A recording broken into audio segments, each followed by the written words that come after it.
پیغام امن کمیٹی کے وفد نے وزیر اعظم شہباز شریف سے ملاقات کی، جس میں امن و استحکام، اتحاد امت اور انتہا پسندی کے خلاف مشترکہ جد و جہد پر تبادلہ خیال کیا گیا۔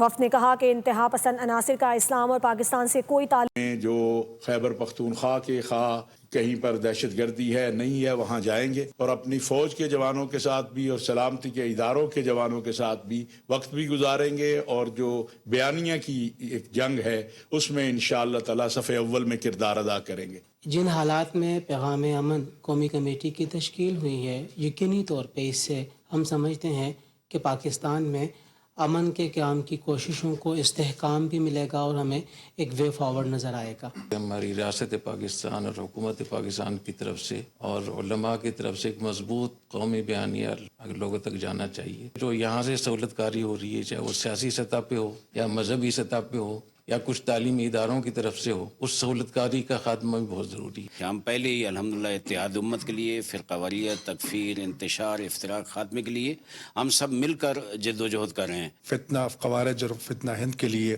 جو بھی یہ کمیٹی پروگرام بنا رہی ہے، انشاءاللہ تعالی یہ تمام علماء ہم اس میں شامل ہیں۔ سیاسی قیادت اور عسکری قیادت ایک پیج پر ہے۔ آج آپ کی زیر قیادت تمام مکاتب فکر اور تمام مذاہب کے رہنما آپ کے شانہ بشانہ کھڑے ہو چکے ہیں۔ ہم دہشت گردی کے خلاف ہر اس معاملے میں آپ کے ساتھ کھڑے ہیں جو ہمارے ملک کو وہ نقصان دے رہا ہے۔ سر، ہندو کمیونٹی نے ہمیشہ پاکستان کی خوشحالی کے لیے، پاکستان کی سلامتی کے لیے ہمیشہ پاکستان کے ساتھ کھڑی ہے۔ اس امن کمیٹی کے ساتھ مل کر ہم ایک ایسا بیانیہ بنانے میں کامیاب ہوں گے جو نیشنل بیانیہ بنے گا۔ سبسکرائب کریں اور بیل دبائیں تاکہ کوئی خبر رہ نہ جائے۔